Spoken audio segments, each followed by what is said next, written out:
First, a heartfelt apology to all of our fine Wine Exchange and WineX.com clientele that we have never featured this wine. Granted, there were lots of opportunities to do so, and well, we were selfish. It stings to say that. I'm not a selfish person. Quiet over there. But now is the time that we release this wine unto the world. Grand Cru Chardonnay Destruction. This is the Bernard Remy Brut Grand Cru, non-vintage. And it's a special wine. Special for a couple reasons. While I'm opening this, because it's really boring to watch people open bottles when nothing's happening. We know that, we've seen that on video many times. Bernard Remy started this 50 some odd years ago. And he started small, just a few hectares. They're located in the Côte de Blanc, so down in Chardonnay country for Champagne. And technically, the Bernard Remy house is what they call an NM, a négociant manipulant. But fact of the matter is they work more in an RM, or récoltant manipulant style, because all the vineyards that they source from that are outside of their estate, they farm themselves, right? So basically, he's basically an RM, but you technically can't put it on the label. So he's small, they're tiny by Champagne standards, even though they've grown the business over a number of years. So they started out super tiny, and then they got a little less tiny, and a little less tiny, and a little less tiny again, and I don't know the exact amount now, but I think they're still under 20 hectares that they own, which by Champagne standards is not a lot. Now, we kind of kept this a secret to ourselves unintentionally. It was always our intention to talk about these wines, but in the end, when you have a wine like this, and it's so good, and it's around, you almost take it for granted. And in the wine business, it's really hard to take stuff for granted, and sometimes it's almost a luxury to take a wine like this for granted, because so many times, oh, it's sold out, oh, the price went up, oh, it did this, oh, it did that, oh, they switched vineyard holding, so it's not as good as it used to be. There's a million reasons why you can't take a wine for granted, and not a single one of those has ever applied to this wine.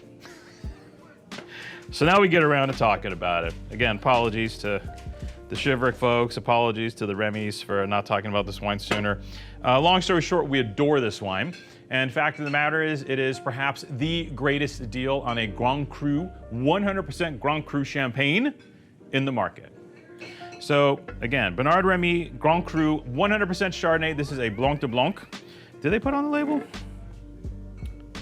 No, they don't.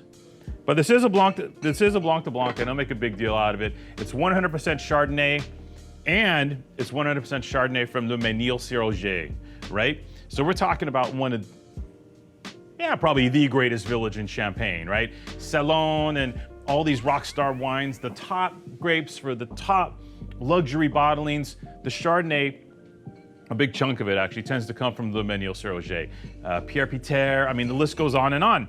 These guys own a nice chunk of vineyard land in Le Mesnil-sur-Oger. So they're allowed to produce this wine themselves. This is their all estate. I don't think they source this wine. If memory serves, I think they own these vineyards in Mesnil-sur-Oger.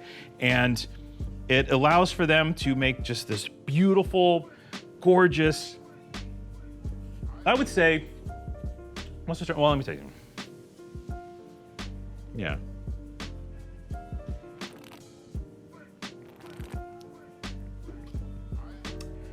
Yummy champagne. It's just delightful. Green apple. When you get Mesnil-sur-Oger operating at a pretty high level, you get that fabulous green apple core to the champagnes. And here it is. You got a little bit of what I call that white chocolate, or almost like a white frothiness framing the wine. And then you have this wonderful green apple center. And this wine always has it. Dosage is metered around 8 grams, give or take. So there's people that use more, but there's a whole lot of people nowadays use a lot less. And I don't think using less is necessarily the best course of action all the time. There's a reason champagne tastes yummy, and a lot of times it's due to the metered usage of a fine dosage in the champagne. And these guys work it to perfection. You know, it's a pretty short one. What else can you say? Absolutely adore this one. Oh, the son, Rudy. So Rudy Remy is currently in charge. He took over in 2008. Great vintage to take over. But there's really not too much to say. It is a small, quality, well-run, family-owned estate in the heart of Champagne that makes remarkable wines and charges even more remarkably low prices for them. This wine's been $30 on our shelf for as long as I remember. And actually, I talked to the sales rep the other day. I'm like, oh, guy, you know, because it tends to go in and out of stock. And I was like, hey, did the Bernard Remy Grand Cru make it back in? Oh, yeah, he's back in. Da, da, da. I'm like, what's the price of the same? I'm like, I'm just expecting it to go up, you know, in this day and age with everything else going up. And he's like, nope, same. And I was like, oh, bless you, son. Yes, send us some and send us more. So here it is. We finally get around to talking about one of the great Grand Cru Champagne deals in the world. It's not like 98 points from anybody. It's not, made by a consulting winemaker that had a smoke with Jacques Salas. It's nothing like that. It is just, my God, once in a while you just want a great, clean, beautiful, 100% Grand Cru Chardonnay Champagne from Le Mignon-sur-Oger for $39.98. Is that so hard? The answer, unfortunately, is yes. Yes, it's very, very hard. Here's your shot. Cheers.